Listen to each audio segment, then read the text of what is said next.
All right, everyone, I have Lindsay Taylor here, and I'm so excited to chat with her. I actually got the pleasure of meeting her a month ago, and we just vibed on pregnancy and nutrition and all those things. She is a culinary nutritionist, a doula, and a cookbook author, and I've been following her. I actually found her on Instagram, and I didn't even know that she was going to be at this retreat because I had commented on like so many things that she would post. And then I'm like, oh my gosh, like I think it took me a minute to realize, like when we were in California, that I'm like, oh, okay, like I was trying to put people together because there were several people Same. there that I'm like, I've been following you for a while, but I'm like, you look familiar, but I don't remember, like I know. It's such a funny thing to be like, I know you in your Instagram presence and to connect that with like, oh my God, like I'm here with you right now. It's so fun. right, right. Yeah. So we had so much fun. And so I wanted to bring her on the podcast because, like I said, I've been following her for a while. I love the information that she posts. And so I'm really excited to have you here with us today, Lindsay. Thank you for coming on the podcast. Thanks for having me, Liz. Such a pleasure. I loved meeting you with you in LA. And I was like, if only we lived close together. I just felt like this Oh, is such a wonderful human. I wish we oh, could be thanks. friends and like hang out for real. We had 3 days together and now we get to connect online, which is nice. Yeah. Well, I've found in my adulthood, especially, I had like a couple of big transitions because I didn't live in Chicago. My husband was from here, so I moved my life, Yeah.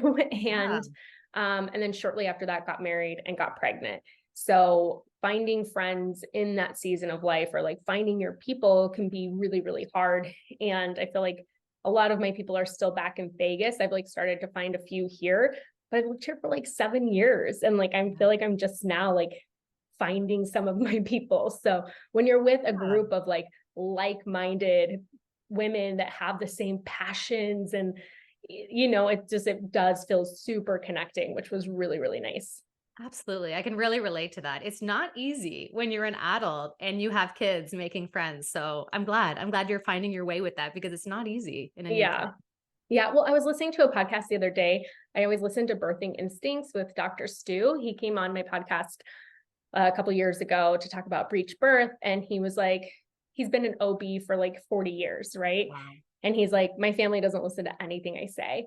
And I feel that way also with being a doula. Like I have so many friends that like will say certain things. And I'm like, there's certain people that I can say stuff to. And they're Yes. still like friends of mine where I'm like, I just feel like I don't have that relationship where I can like say something to them. And so it's like, Yeah. like people don't understand or they're like, you don't want to hear it from your family. And then when you hear it from somebody else, sometimes Oh, it sets yeah. in. And you find that my husband and I find that in marriage all the time. I'm Yep. like, I've been telling you this for years. And because you heard some guy on some podcast who said it, Yep. now you're down with it. And the reverse is true too. He's like, Liz, I've been telling you this. And I'm like, I know. Like, We just need a different sort of validation sometimes. Like our internal world, we need it validated outside. I get that. right, right. So I feel like being in this industry, you can like, you have so much passion and you want to share it, but there's only like so many people. That's the good thing Yeah. with Instagram because you can share Yes. whatever you want. And if the information lands with people, they can follow you. If not, they don't have to. Yeah. Um, so I want to talk about what got you passionate about this and into this work because you share so much amazing free information on your account. Amazing. Yeah, of course. I think like so many of us, and I relate so heavily to what you said about having the opportunity to talk with others who are so passionate about this because, yeah, often our friends and family don't really get it and they're not as into it as we are. So for me, I found my way into pre and postnatal nutrition specifically and in just the world of pregnancy support and postpartum support through my own experiences. I was in the field of health research for a decade. So I had a totally separate career before this that I worked in for, like I said, 10 years. And as a health researcher, I really felt excited about all of the things I was going to learn in pregnancy. And I was so interested. My main focus was always nutrition, so excited about what I was going to learn. It was so interesting to me. What does the body need differently when it's pregnant or has just given birth, breastfeeding, all of those stages? And I was excited to learn about that intuitively. And from that academic perspective, I knew there must be a lot of research out there. And then I had sort of this cognitive dissonance when I became pregnant and went through sort of the system, had my first prenatal appointment, and nobody really talked to me about food. And the reason that was a problem was, yes, it was a problem. No one was talking to me about it because the research really is out there and it matters. But what really struck me was the way I felt about myself, Mm. because I really felt intuitively like nutrition obviously has to matter. I want to do a good job. I want to eat in a way that is going to support me, my body, my baby, my recovery, my healing, my mental health. And I wasn't. Really didn't change in my first pregnancy, my diet at all. And I felt so bad about that because I felt sort of like a failure. I wanted to do a great job, but I didn't really know where to start. I have this really vivid memory of going to a bookstore and going to the section where they had healthy pregnancy books and going to the healthy eating chapters. And even though I have education in this and a background, I would flip through these books and I would just see charts like, Mm. here's the important nutrients, here's how much you need a day, here's some good food sources. And I was like, that's great, but I don't feel that great. I'm lying on the couch. I have 10 minutes energy today to make dinner. Like, I needed someone to help me. Like, what do I buy at the store? What do I cook that takes 5 to 10 Yeah. minutes? Like, how is it realistic to cook when I have a baby in my arms? So all of those pieces of my experience really told me that it's one thing to have research out there and have all of us sort of know intuitively that eating well is so good for us during this stage in our life, but it's another to make it practical. So we feel like I can actually do this in the reality of being pregnant, which is not the same as the reality of any other time in our life. Mhm. And so I started dabbling in an Instagram account. So in, I think, 2016, my youngest, who's almost 7, she was a baby. I was on my mat leave. I'm in Canada, so we got a whole year. So I started sharing, I started cooking, I became a postpartum doula, started sharing about nutrition and food for pregnancy and postpartum in a way that I felt was more relatable and realistic. And I did that for a number of years. And then a couple of years into that, I was approached by a publisher who was like, you know what? I think the way that you talk about food, I think this could be a book. And I was like, I am all in on this. And I ended up quitting my job. I ended up deciding I'm just going to go all in on this. I knew it was my passion. I was Mhm. in a career that was great. I felt like fulfilled by it. I had a great team. I was growing in it, but it was not my passion. And I knew pre and postnatal nutrition was. So without any real planning, I decided to just quit and do this full time. And now that was about 4 or 5 years ago. And now this is my full time job. And I couldn't be happier that this is where I landed. That's awesome. I love hearing that. It's so inspirational too, because I think that we all have passions that like we're scared to take the jump on. Oh, yeah. Um, and and as you talk about it, you can just like see the passion in your face and hear it in your voice, because when you find that, when you're like, oh my gosh, like I need to share this information, Yeah. it's so good. And you were so right about like going to the doctor, and there's zero information, zero nutritional support when it Mhm. comes to pregnancy. I think you get a list of foods not to eat, and like that's really it. And a Yeah. lot of the accounts that I follow too, it's really great information, but people be like, make sure you get all different colors in and make sure that you do this and that. And it can be hard. Like it's like, Oh, okay, yeah. but like Yeah, eat your what? leafy greens, and everyone's like, "Okay, but what does that mean?" Like, Hmm. in my practical from my kitchen standpoint.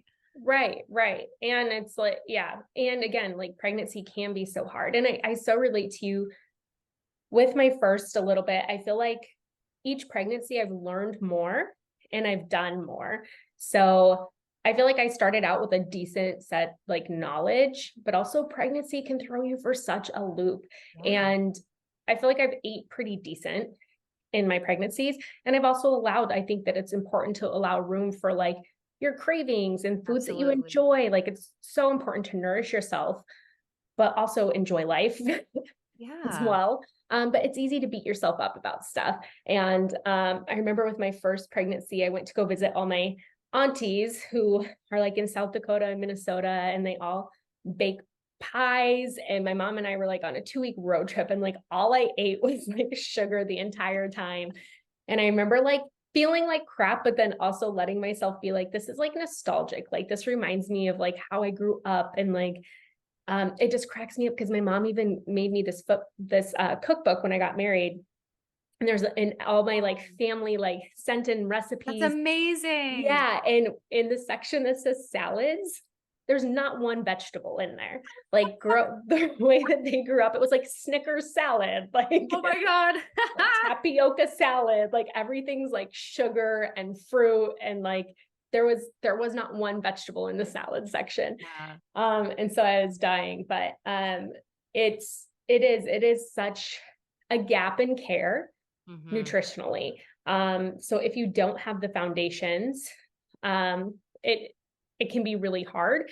And then you can also end up maybe not feeling your best in pregnancy because you're not nourishing yourself. Our needs are much, much different.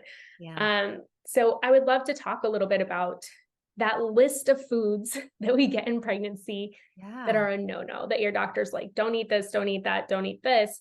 But then there's some foods that aren't on that list that are actually more high risk than the foods that are actually on there. Absolutely. And as you said, that's the only thing we get at that first prenatal appointment. We're told maybe in general, eat healthy, take a prenatal vitamin. I received that. I received a printout and it was just a list of foods. And the reason that's so problematic is because we're given that with no context. Right. So it creates so much fear, right? I remember getting texts from friends and later from clients being like, oh my God, I had this. Like, does that mean I did something to my baby? Like, it feels like a guarantee. Like if I eat soft cheese or sushi or any of these things, am I eating something that's so bad for me? So we need that context. And to me, context is, why is this food on the do not eat list? What is the risk? As in foodborne illness? Is it listeria, which is the one we worry the most about because it can impact both us and the baby? Or is it something else like salmonella? We don't want to get sick at all, of course, but we need that context. And then the other piece of that is, how likely is it? What is my actual risk in numbers? So I can judge that. I can think, like you said, with nourishment, it's more than just nutrition in and food risks. It's things like, what is accessible to you? What do you love and enjoy? What's nostalgic? All of those things matter. And we all have different risk perceptions. So for instance, for the one I talk about, I think the most is soft cheese. So when we look at soft cheese, the risk is listeria. Soft cheese is more likely to have listeria present than other foods. But the actual risk of you having soft cheese one time and getting listeria as a pregnant person is 1 in 53 million. Right. That's So wild. when it's wild. So that almost doesn't exist. Statistically, that is almost zero. So when we have that other piece of the equation there, we can weigh that. And everybody's different. Some people are going to say any increased risk is a no for me. That's perfectly fine. And other people are going to say, oh my gosh, I love cheese. That's one of the ways I get in my protein because I'm off animal proteins. I can't stomach them. So I feel okay about that. I'm going to go ahead and eat my goat cheese or my feta or whatever it is, and I'm okay with it.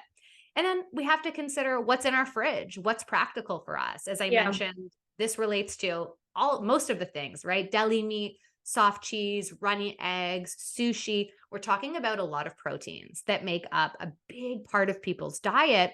So the other side that I often encourage my clients to consider is, what's the risk of not eating it? Yeah. So the risk of eating your soft cheese is 1 in 53 million chance that you will contract listeria. What's the risk of not having that if that is your main go-to protein of the day? And that gives you your vitamin D and your choline and your good fats, your so many things that are in that food. What's that risk to you in your pregnancy? So I really think that we need room to talk about the whole issue so that we can make an informed decision for us personally. Yeah, that makes so much sense. And as you're saying that, I'm very much on the opposite like end of the spectrum of, it's never even been a thought in my mind. If there's a charcuterie board, I'm diving in. I don't even think about it. I eat the lunch meat. I eat the everything. And I would say like my first pregnancy, the thing I was most hesitant about was sushi, but I craved it every single day. And so I didn't really eat it. And then with my second, I went to Vegas where there's a sushi burrito place there that I love. And I was so excited to get it. I ate it and I was like, I'm good. I don't need sushi again. Like that Like, was it. You just needed yeah, it one time. Interesting. yeah. And this pregnancy, I haven't like, I've had it maybe a couple times, but I haven't like really craved it or gone out of my way to like eat it. Yeah. So it is super interesting because the way that the information is presented, like you said, is like you cannot eat these foods. If you do, like something terrible is going to happen. Yeah. And I was actually just with two other pregnant friends. So we had like a play date and she got sandwiches and it was like Italian sub type things. And we Yeah. were all just talking about how we've all eaten these all of our pregnancies and like Yeah. how I'll see people post like, oh my gosh, I can't wait to have the baby so I can eat this sub. And I'm like, just eat it. Yes. Like, just eat the Right. sub. I don't understand why you're not eating it. But it's also not my pregnancy. It's not my risk, you know? Yeah. So I get it. But I think that talking about those actual numbers is really, really important. Yeah. Yeah, it absolutely is. And I think it gives us that confidence that we can make that choice and we don't have to feel guilty because sometimes what I see is when we do choose, like, oh my gosh, I'm going to have the deli meat, we almost feel like, oh my gosh, like I feel a little guilty. Like it sounds like you don't, but some people are No. like, oh, I'm like a rebel. I'm doing it. Like we don't need to feel bad. If you make the decision with the right information that's best for you, that's all that matters. And then we can just move on. Right, right. I did interview an OB on here a couple years ago, and we talked about this a little bit, and she made a really good point with like the deli meat. So she was just saying like it depends on where you're working, the clients that you have, and she had made the comment that if I have a homeless pregnant teen coming in who's digging Right. sandwiches out of a trash can, I Right. have to tell her, you can't eat deli meats. Like, I Yes. don't know the socioeconomic status of every person walking through the door. So if you're eating sushi that's been sitting out for a couple of days, you know, in a Right. gas station or whatever, probably not the best choice to make when you're pregnant. So you don't know if these people are getting fresh sources, if they're, um, you know, like things like that, like if they're dumpster diving for their food or Right. if it's a fresh source. So I'm like, okay, that makes total sense. I think most people who are interested in nutrition for pregnancy and diving into this information would not be eating their lunch meat out of a trash can.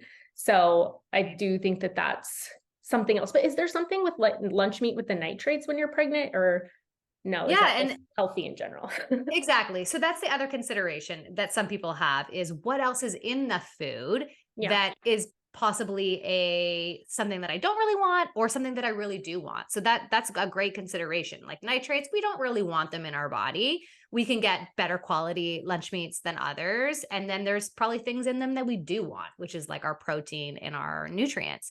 And to your point about the environment around that, that's the piece that matters the most, right? Yeah. Is sure, there's what we're choosing, but then there's our food safety practices. So I find sometimes with clients, the best practice is if you buy deli meat, try and eat that within 2 days or 3 days. Don't have it in your fridge for a few weeks and continue eating it.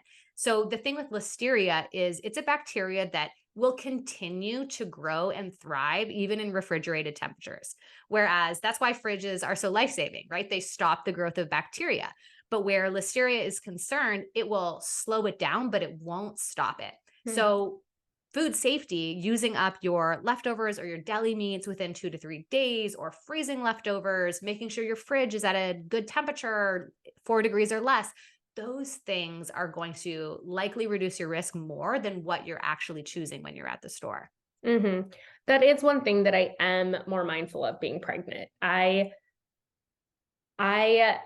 if people on here follow me on Instagram, you know that I hate waste. I hate throwing out food. I hate Yeah. anything like that. So I will repurpose anything in my fridge. Amazing.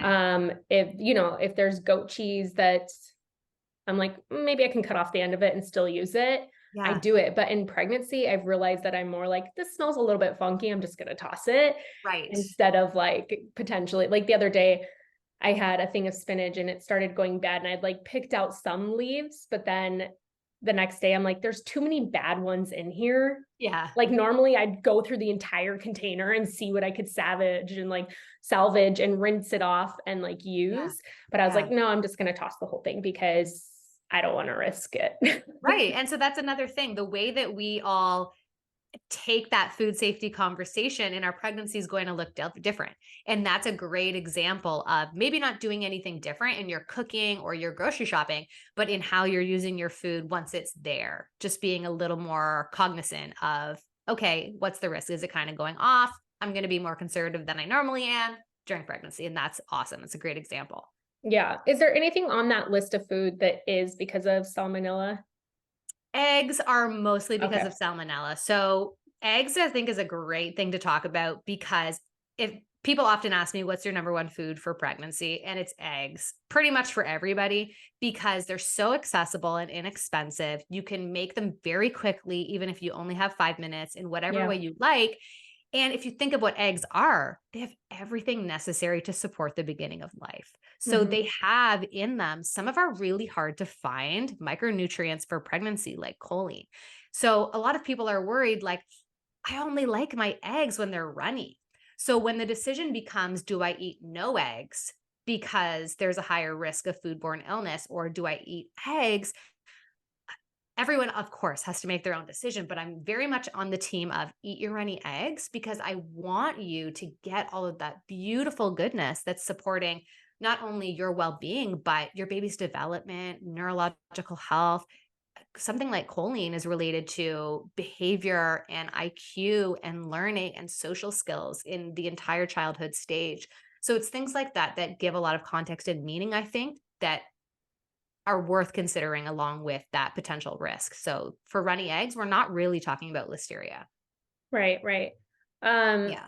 what's interesting is I find that like certain rules around pregnancy and birth, I feel like aren't I feel like we kind of like almost naturally do it because for some reason I've Right. always liked over easy eggs, but with my last pregnancy, I could not do the runny yolks. So I started Interesting. doing like over medium or even like fully Yeah. cooked eggs. And same with this one. I don't like them super runny. Like Yeah. I like over medium-ish. Um, and same with like meat. So my last pregnancy, I had a Right. very hard time eating any meat. I could eat it if it was like chopped up in something, Yeah. but the entire pregnancy, I could not just sit down and eat a steak.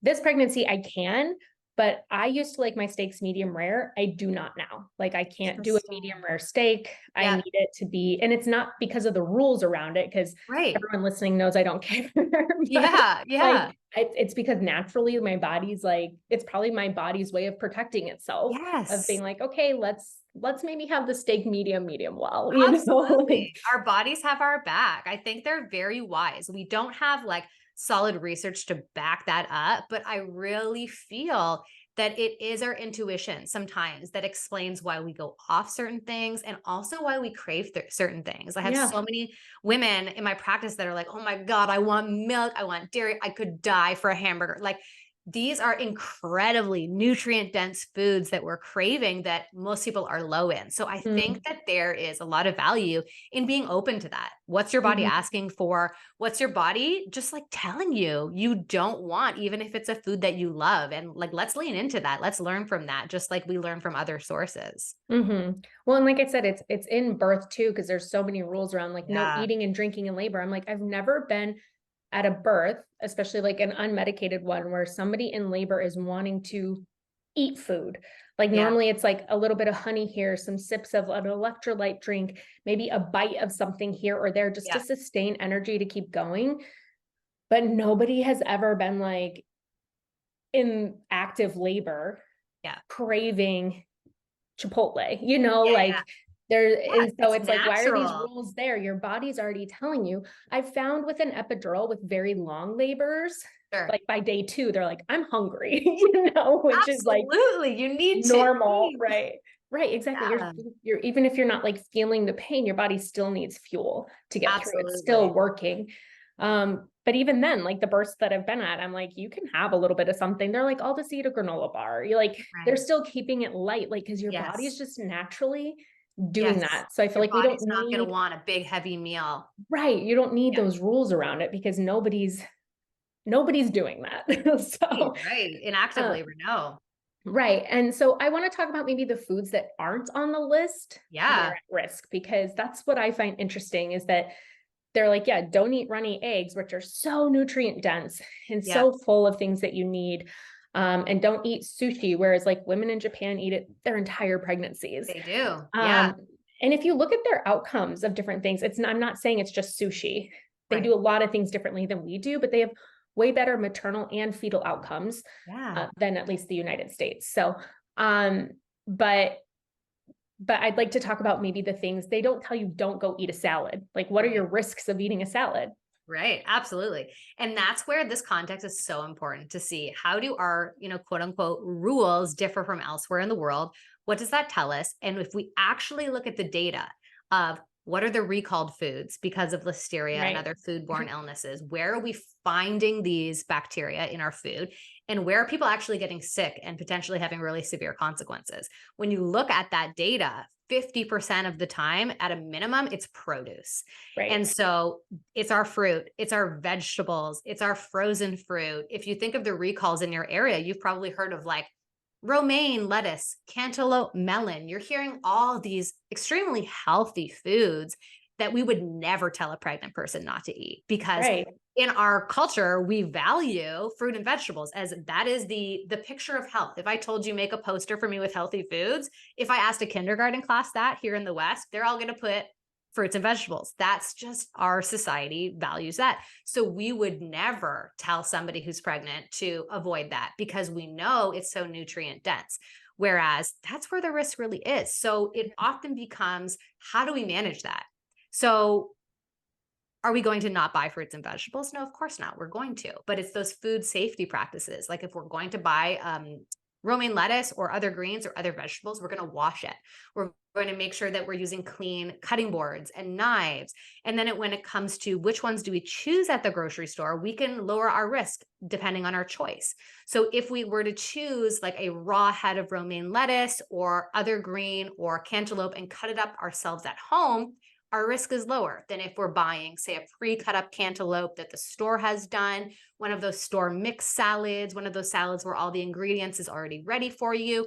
Then it's a weighing of the pros and cons. Is the convenience the thing you need to eat more plants? If so, maybe that outweighs the risk for you. But if you're somebody that is familiar with it, you have the energy to buy those raw veggies, make your own salad at home, your risk of foodborne illness is going to be less. Because it's how many environments does that food touch, from it's being picked, it's being transported, it's going to the store, who's touching it? And then if it's going to be chopped up, how many knives are going to touch that? How many people who work in that store, their hands, their gloves, the cutting boards? If we can reduce the number of environments that are exposed to our produce, we're going to have a lower risk of actually getting sick from that vegetable or fruit.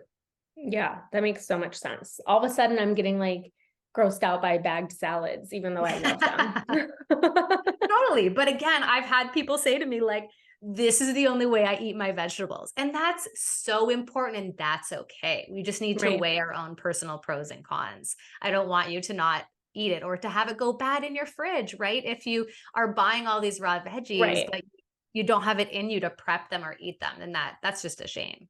Right. Yeah. Then you're tossing a lot of stuff. Yeah.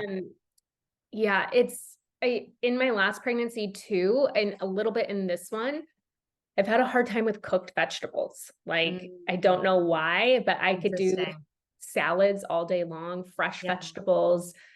I do cooked things like in stuff, and I'll force myself to eat it just because I know it's good for me and I can stomach it. It's not like I'm gagging while I'm eating it. And I want to eat it in front of my kids so that they eat it too. Yeah, totally. You have another motivation to get it in. Like, look, mom's eating her broccoli. Like, delicious. Right. That seems to be common. There's something around cooked foods, both vegetables and proteins, where when it's hot, it feels a little more off-putting to us. It has a richer smell typically than something that's like cold and crisp. And when we're pregnant, we also, for some reason, really love like things that feel refreshing and hydrating. So your like crunchy raw salads just like sound better, I find often in pregnancy, than a cooked alternative. Right. Yeah, that's true. But I also know like I've been trying to change like my base of my salad. So I'm like, I can't just do like iceberg lettuce. There's like no nutrients in there for me. So I've been really enjoying arugula salads. Love arugula with like beets and goat cheese and all of that goodness in it. So That's Yeah. been like one of my go-tos this pregnancy, and strawberries and salad. Like Mm. before my last, I never liked fruit and salad ever. Yeah. And now I'm like, just throw everything I together. love that. And And that's then, such a yeah. great tip. Sometimes I think in pregnancy, we feel like, oh, I'm not doing that great. I eat the same thing every day. And we don't have the energy to make like a totally different lunch, Right. all these dinners that we've never made before. But you just mentioned such a good tip, which is why don't you make that? If that's like your go-to salad that you make on the side of dinner or for your lunches, let's just change the green. Right. If Hmm. you're normally buying iceberg, try spinach, try kale, try arugula, use the same other ingredients, but by switching that up, switching up that base, you're going to expose yourself to, of course, new flavors if you like it, which is awesome, but also every vegetable is a different nutrient profile. So, no matter what stage of life you are, one of the best principles for nutrition is just diversity. Yeah. Diversity is so good for us. So, maybe that's one week not buying peanut butter, buying like cashew butter, almond butter, or like maybe a different three vegetables or three fruits that you always find yourself buying and snacking on. Just give yourself the opportunity to change it up. Hmm. I Yeah. like that. Yeah. That's a really good point. Um, yeah, the vegetable thing has definitely been a challenge.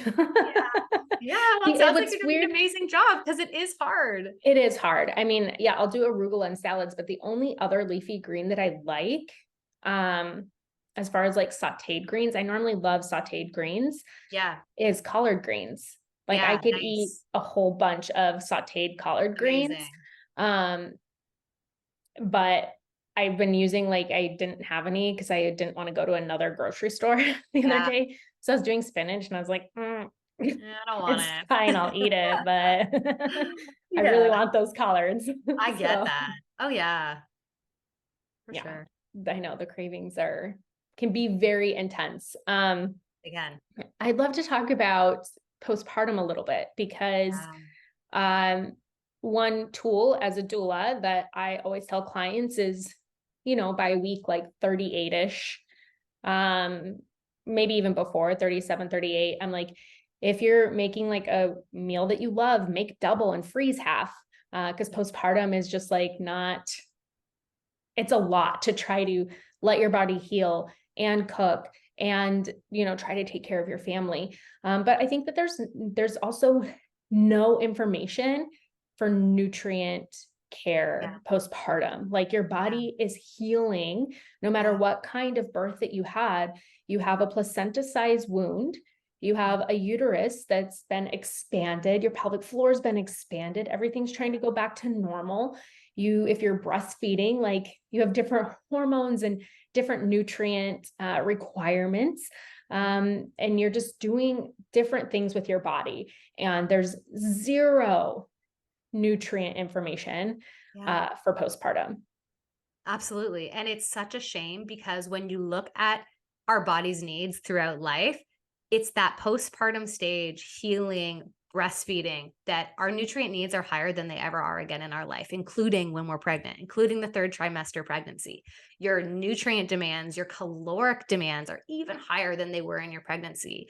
And I go through this in my book because, likewise, this is something when I went and I have that vivid memory of looking at all of these healthy pregnancy books, I would go to the postpartum section and it would be a page, a tiny chapter that talked about weight loss and like a paragraph on breastfeeding. And I was like, this is not it. So I think I have a 65-page section in my book that's just postpartum.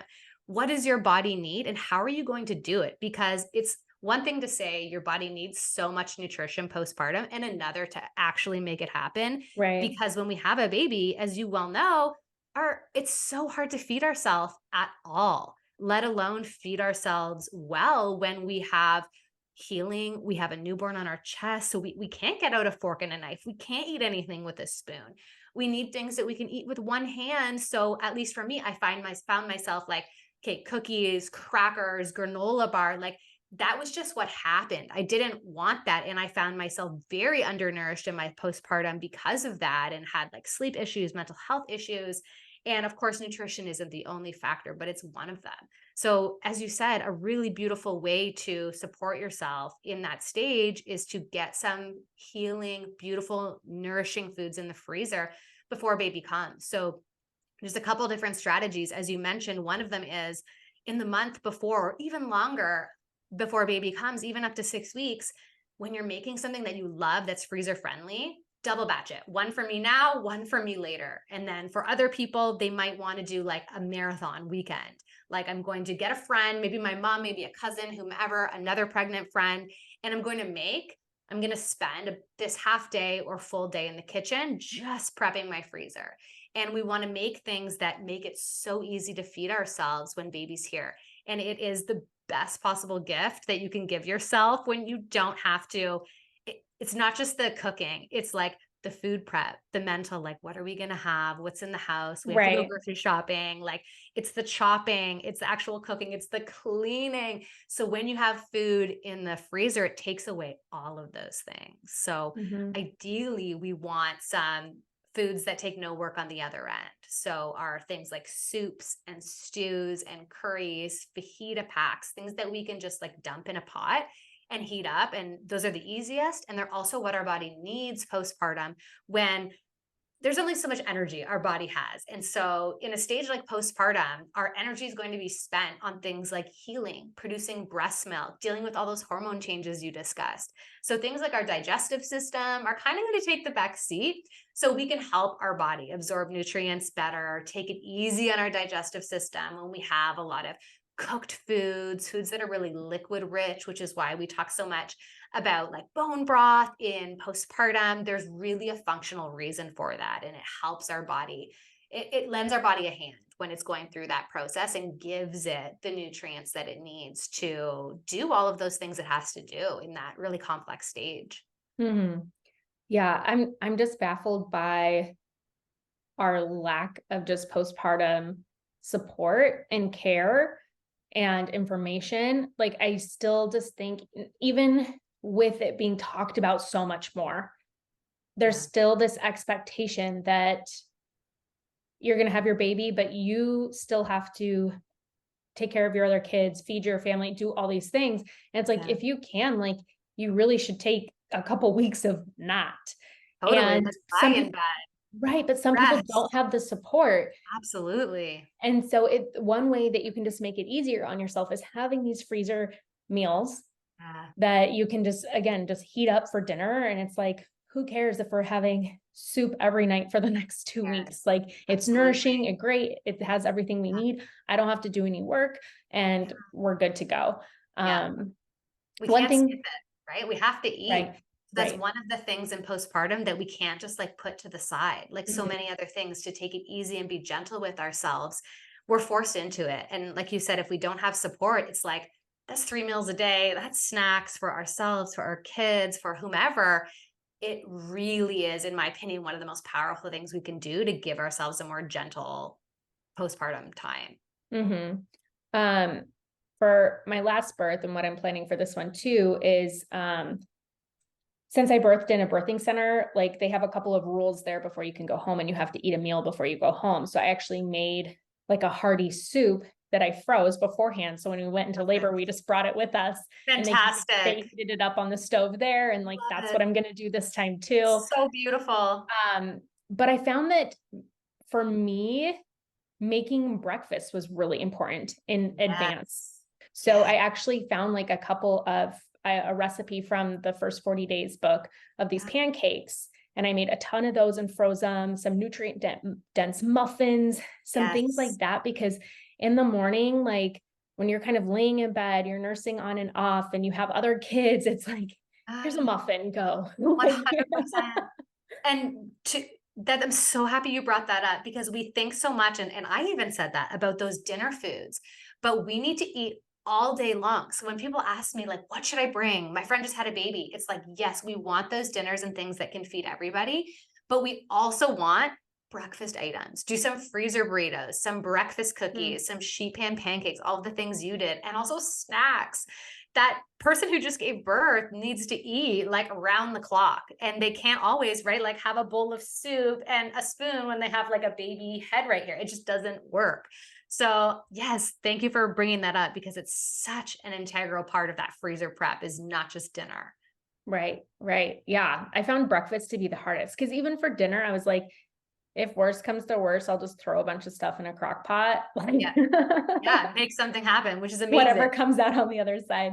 Um, Dinner prep was really important, but it really was like breakfast for me. Cause in the morning, I'm like, man, thankfully eggs, I don't take long. I think before I Yeah, had kids, I was like, breakfast takes forever to make. And now you can whip it up really fast, but even just having like hard boiled eggs, like having, absolutely. so you can just pop a piece of toast, put some avocado and cut up a hard boiled egg on it, Yes. like something that's easy, Yes. that's going to take 5 minutes to do, Yeah. that your partner can be like, hey, hard boil these eggs. Absolutely.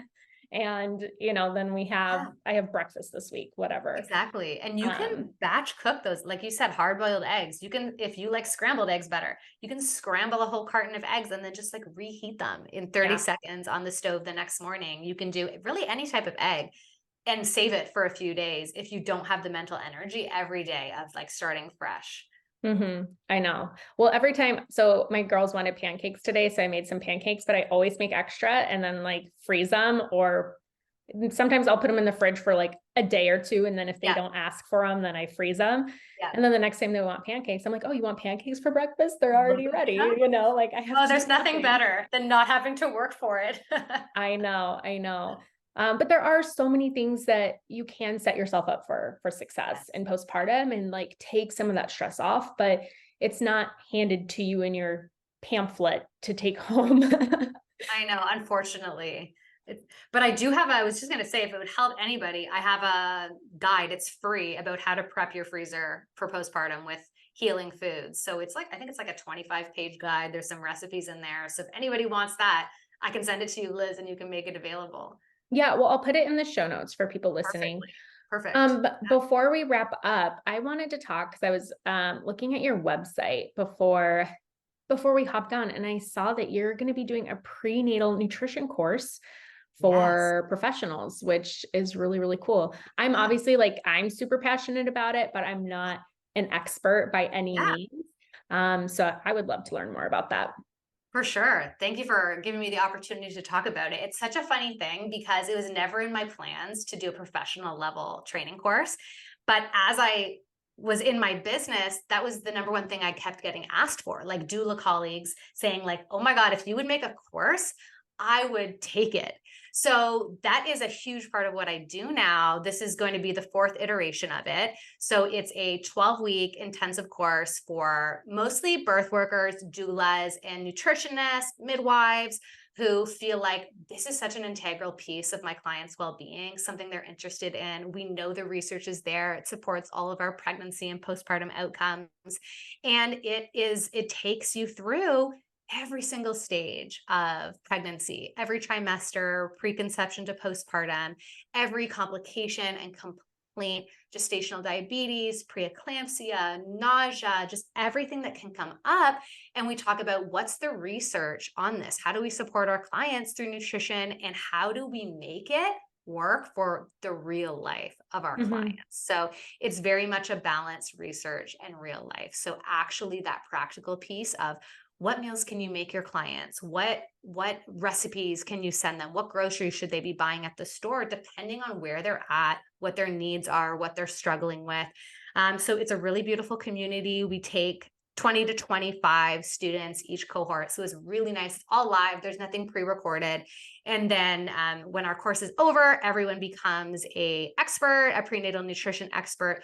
And we have a community that continues. We do professional development every month for all of our alumni, ongoing, where we talk about both deeper issues in nutrition, like learning from other experts. And then we also do business things because so many of us are small business owners getting started, wanting to expand. So we'll have sessions from people who have done it, like how do you do nutrition coaching in your business, or what software do you use? Just so many things. The questions that come in, really, we make a session about it. So it is so fun for me. It's hilarious. In my last career, a big part of what I did was training professionals, nurses and doctors and things in public health around the province where I live. And so it's so funny that I found myself again training professionals. And I also teach, I didn't mention this, I also teach at a nutrition school. I'm on the faculty here in Canada. So it just seems like a natural fit to do this for birth workers and those people who are supporting pregnant people, because as we talked about, our main health professionals don't cover it. So to me, Right. if we want empowered birthing people who know how to support their body through nourishment, that's not the right person for it to go through, right? More of us need to be experts. And those of us that are spending more time in that capacity with pregnant people and postpartum people, I think deserve to have this expertise and to help our clients in a more real way so they can feel good about it and make empowered choices for themselves. Yeah. Yeah.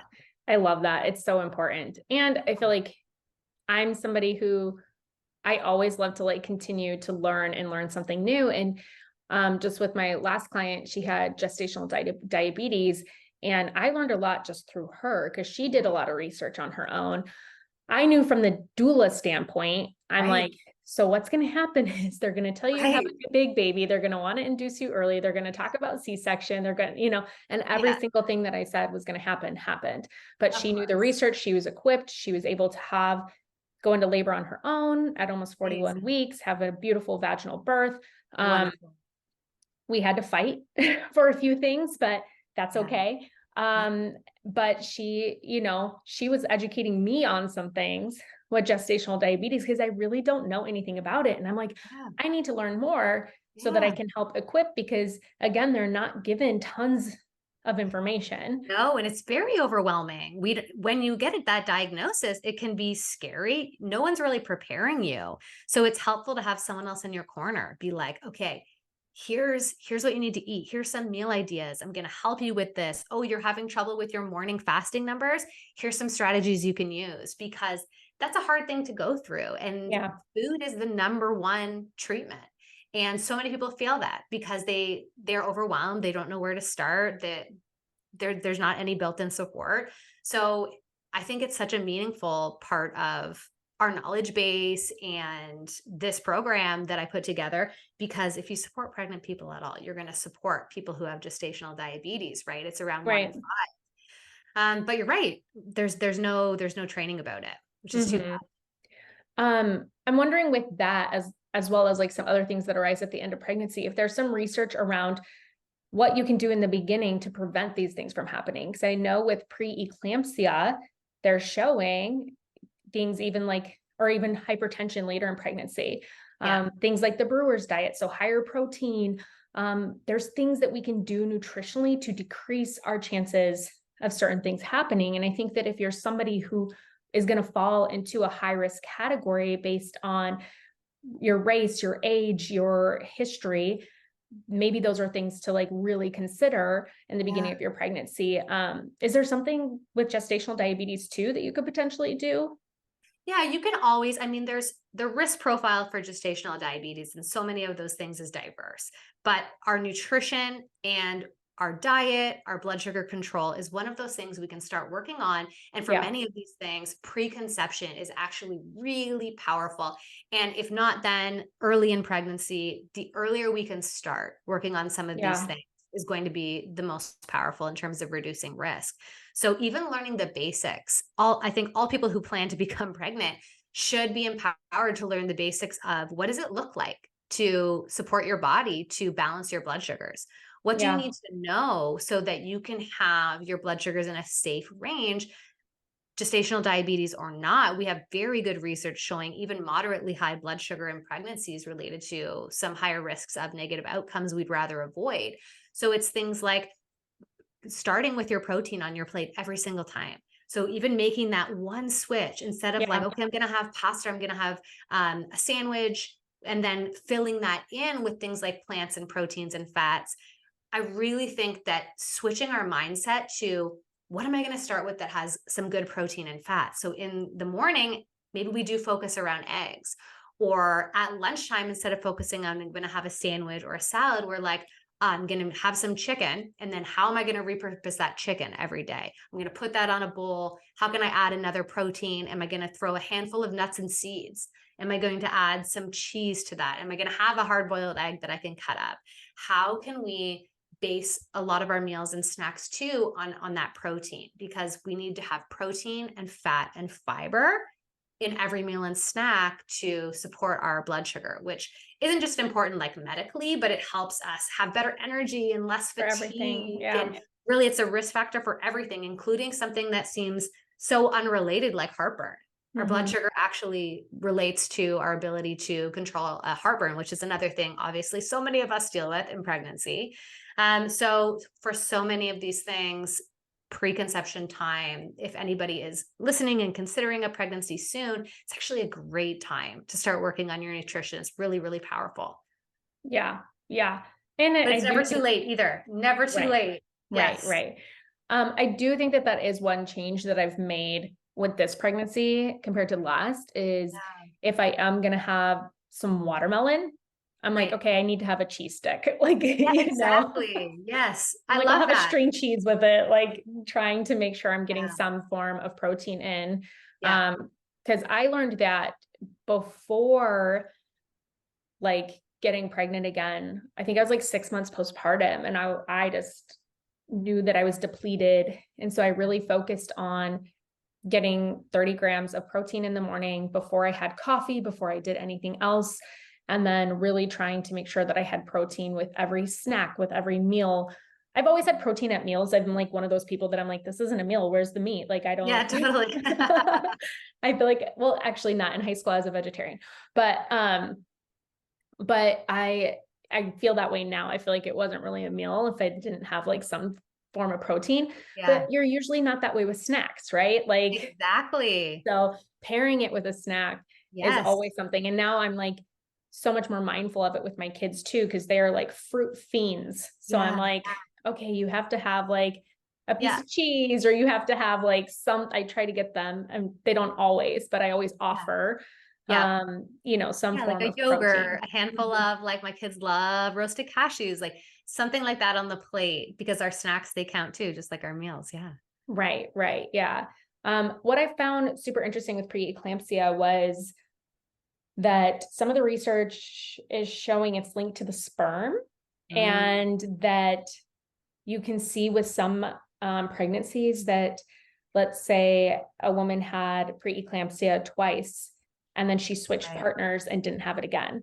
So interesting. Right. And so So that's also wild. why I'm always like, sperm health is so important, you guys. Like, you don't just Yeah, do whatever you want and then put all the blame on your partner. absolutely. It's like we're the ones who have to give up everything and make all these changes, but we're still Yes, carrying half of your DNA. So absolutely. you're important too. But I found that preeclampsia piece like super, super fascinating. That's so fascinating. Yes, I love it. Like research, we actually don't know that much Right. about reproductive care Right. where women's bodies are concerned, right? And so that goes to pregnancy complications. So the more we learn, it's just so fascinating. We're just touching the surface. We're going to find so much Right. more out as the years go on. Right, totally. So I'm so grateful for this conversation. I'm Me so glad that I too. got to connect with you. Where can people find you, follow you? I'll put the links in the show notes for your freezer meals, but then you also have Yeah. some other resources on there. Yep. So I will connect all of that in the show notes as well. But where can people connect with you? Yes. I'm always hanging out on Instagram. You can find me over there. It's at the.food.doula. And feel free, send me a DM. And as Liz mentioned, grab a free resource, grab the book on Amazon if that calls to you, and let me know what you want me to cover. I'm always open. Awesome. Yeah. Thank you so, so much for coming on the podcast. Thanks, Oh, wait, Liz. Thanks for having me. I Yeah. forgot one question. So since it's the Yeah. morning Java, I always ask, how do you take your morning Java, your morning coffee, if you drink it? Yes. Well, I have tea. So It's so funny because I'm the opposite to most people. So I have black tea in the morning, but last year I was in Europe over the summer, got addicted to iced coffee and iced lattes. So now I have an iced latte after lunch. So I'm an afternoon coffee person, which I never thought I would be. Wow. And it doesn't I affect you. It know. doesn't keep you up at night. No, it doesn't. I'm actually fine. I have it like 12, 1 around there. So I feel like I'm okay. But it's so funny because I never drank coffee before. So I'm a new coffee drinker. Yeah, that's so fun. I cannot do coffee past like 11 o'clock. But I've Yeah. also heard, I mean, you never know what's true, but I also heard that sometimes, I mean, there's people who are caffeine sensitive and people who may not be, but also Yes. your sensitivity could be tied to like some gut health too, because there is some like Yes. caffeine benefits, Yes. if you're getting it from a good source that actually Yeah. can help sleep with certain things. But if you have like underlying issues, it's not going to. And I know for Right. sure I have underlying issues, Yes. so, but I cannot have coffee past like 11. Yeah, oh, it's so funny. Our gut is like a moderator, which is why the outcomes can look like opposites, and why some people are like, "Oh, I can't even believe research because you could prove this and you could prove that." It's because there's things in our bodies and in our environments that are modifiers that change how a substance that goes into our body gets Right. expressed in either good health or bad health. And so much of that is our gut. So that's such an interesting point. Yeah, super interesting. I feel like, I mean, you and I are both people, we could like talk about tons of different Oh topics and like yeah, go down a million rabbit holes. But it was for so sure. great connecting with you. And thank you again for coming on the podcast. Thanks, Liz. It was such a pleasure. Chat soon.